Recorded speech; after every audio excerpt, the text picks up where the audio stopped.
3 de septiembre, San Gregorio Magno, viernes de la 22ª semana del tiempo ordinario. Lectura del Santo Evangelio según San Lucas. En aquel tiempo los fariseos y los escribas dijeron a Jesús: los discípulos de Juan ayunan a menudo y oran, y los de los fariseos también, en cambio los tuyos a comer y a beber. Jesús les dijo: ¿acaso podéis hacer ayunar a los invitados a la boda mientras el esposo está con ellos? Llegarán días en que les arrebatarán al esposo, entonces ayunarán en aquellos días.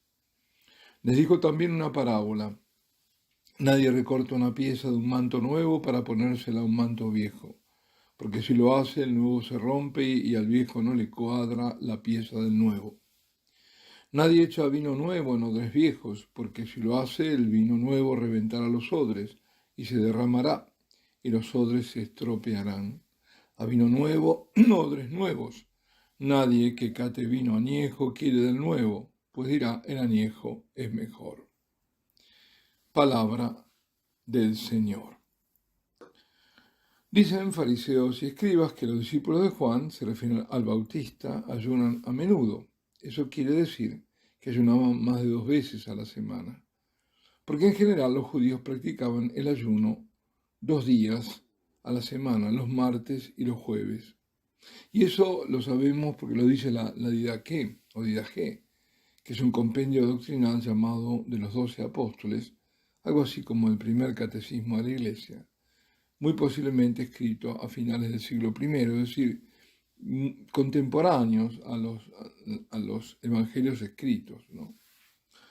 Cuando prescribe esta Didaqué a los cristianos no hacer como ellos se entiende son los judíos, que ayunan martes y jueves, dice: vosotros debéis ayunar miércoles y viernes.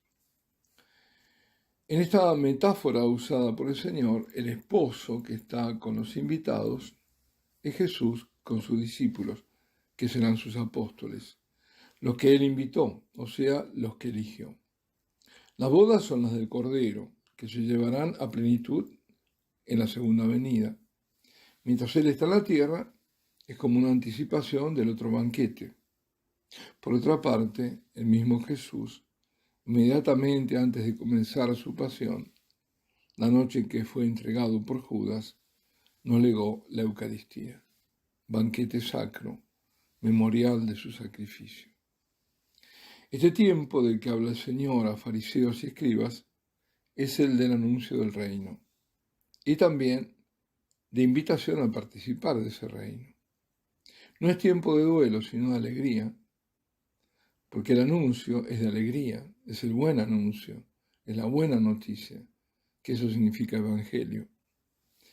Este no es tiempo de ayuno, pero cuando el esposo, o sea Jesucristo, sea arrebatado, o sea, resucite y ascienda al cielo, entonces deberán practicar el ayuno, que es, junto a la oración, lo que permite que la llama de la lámpara no se apague en la espera del esposo que vendrá y que sí, seguro, ha de venir. Ellos, fariseos y escribas, no entienden, no saben de qué les habla. Es como quien desde el escepticismo o desde la crítica pretende leer la palabra de Dios, pues a el significado le quedará totalmente velado. ¿Por qué?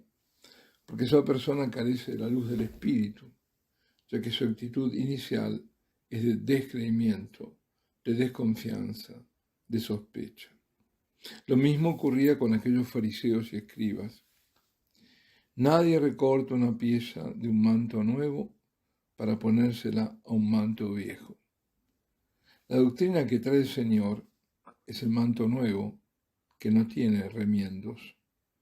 Nada de sincretismos ni de innovaciones que son especulaciones humanas o inspiraciones gnósticas y esotéricas, que fue lo que desvió la religión judía, justamente, a no aceptar como hacían esos fariseos y escribas al Mesías y a sus enseñanzas. La religión judía derivó en talmúdica, que son enseñanzas rabínicas, o sea, humanas, y también en cabalista, que son doctrinas teosóficas, o sea, gnósticas. ¿Qué quiere decir esto? Que se transmiten por vía de iniciación y que pretenden revelar justamente solo a los iniciados saberes ocultos sobre Dios y la creación, y esto por medios esotéricos. Y en esos saberes ocultos dicen que está la salvación. Es una de las peores herejías, ¿no? Según la Cábala, este conocimiento se origina en la época del sitio de Jerusalén, hacia el año 70, cuando empieza a desarrollarse el Zohar. Zohar significa esplendor, es decir, radiación de luz. Y siempre tenemos el tema de la luz. No en vano, este Zohar evoca el iluminismo, que es también gnosticismo esotérico, o sea, son falsas luces. Y consta de un grupo de libros que son la base de la Cábala. Sin embargo, la verdad es que el Zohar, la Cábala, son más tardíos, son del siglo XIV. Zohar interpreta, como digo, esotéricamente, aunque se lo presenta como mística, fundamentalmente la Torá. El Zohar contiene discusiones sobre la naturaleza de Dios, el origen, la estructura del universo, la naturaleza de las almas, la redención, la relación del verdadero yo con la luz de Dios. Y está escrito en un estilo críptico, como siempre, en oscuro y en arameo, pero en un arameo que no es precisamente que hablaban en Tierra Santa. Lo cierto es que el Zohar, de donde se nutre la Cábala, apareció por primera vez en España, en el Reino de León, en el siglo XIII. Y fue publicado por un escritor judío llamado Moisés de León, que vivió en esa época, claro, quien decía que era un hallazgo suyo de un trabajo de un cierto Shimon Bar Yochai, el Rashbi, de la época de la guerra judeo-romana. Por eso decía, ¿no? De esa época lo dicen. Pues aquel legendario Shimon se habría escondido en una cueva durante 13 años estudiando la Torá y habría sido inspirado por el profeta Elías para escribir el Zohar. Nada de esto es cierto, solo que así lo presentó este Moisés de León. Los críticos judíos afirman que no fue él el autor, y entre otras cosas por la lengua aramea que tiene giros propios del gallego portugués o del andaluz, y porque cuando este Moisés murió, su mujer dijo que era obra suya. En cambio, los que adhieren a la Cábala dicen que el Zohar es la parte oculta de la Torá oral, el saber que no fue escrito, que fue transmitido oralmente. Bueno, todo esto lo digo para decir a qué llevó la no aceptación de la verdadera luz de la verdad, esa verdad que el Señor selló para siempre, con su sacrificio voluntario en la cruz. Allí se inmoló el amor para nutrirnos de su amor y darnos la verdadera luz, aquella que nos hace hijos de la luz. A todos los que no aceptamos remiendos ni componendas con la única verdad que es Cristo, que no aceptamos falsos ecumenismos, para que se quede más claro, sincretismos y hermandades y afines. Y dice luego, nadie echa vino nuevo en odres viejos, porque si lo hace, el vino nuevo reventará los odres. Los odres son de cuero, como decimos nosotros, de piel, como dicen en España. Y el vino nuevo, que sigue su curso de fermentación, hace que termine reventando el odre viejo, por la expansión. Así, quienes se apegan a falsas tradiciones, no a la tradición con mayúscula, sino al rutinario, así lo venimos haciendo, o al así se hacía antes, imaginado, por supuesto, arcaísmo. Por ejemplo, una falsa tradición es la de decir que antes del siglo X, se comulgaba siempre y en todo lugar y por todos en la mano. Se apela a ese arcaísmo para negarle al Señor la reverencia debida a su presencia real, verdadera, para negarle el gesto de adoración que se debe tener para con Él, y para achatar los sacramentos, el sacramento del orden, y banalizar con un gesto vulgar a la Eucaristía. Por eso, cuando se es odre viejo, cuando hay cerrazón, es inútil tratar que penetre la verdad de Cristo, y que solo Cristo es el Salvador. En ninguna otra religión está la salvación. Hoy parece que esto suena muy duro, ¿no?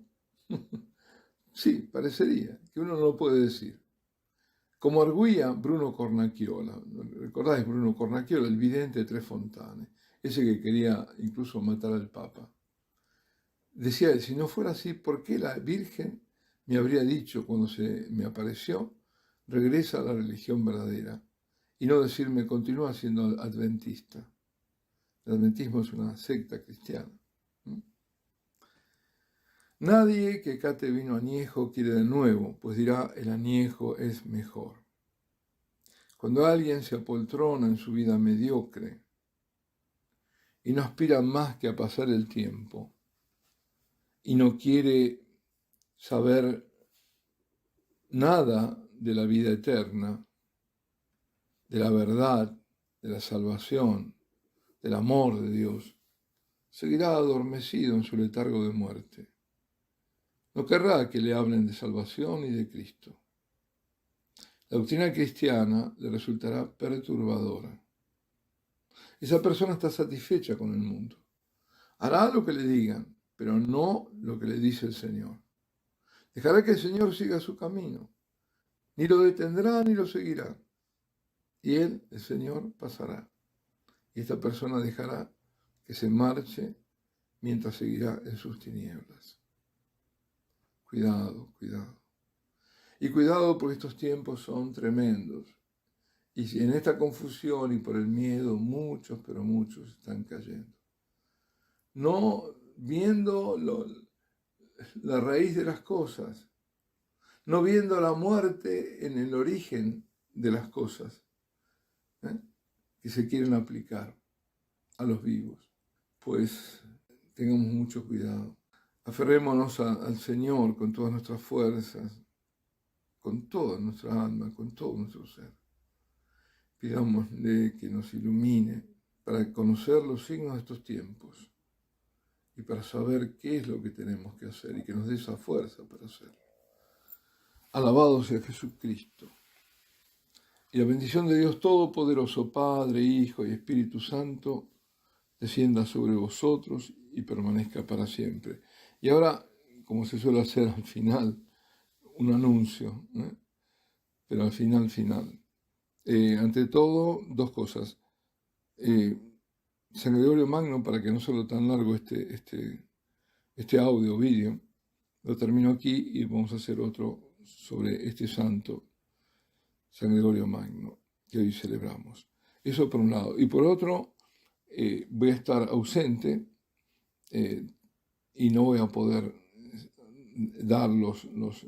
transmitir los evangelios cada día, prepararlos ni nada. Por lo menos hasta el día 13 de septiembre. Por lo menos, quizás un poco más.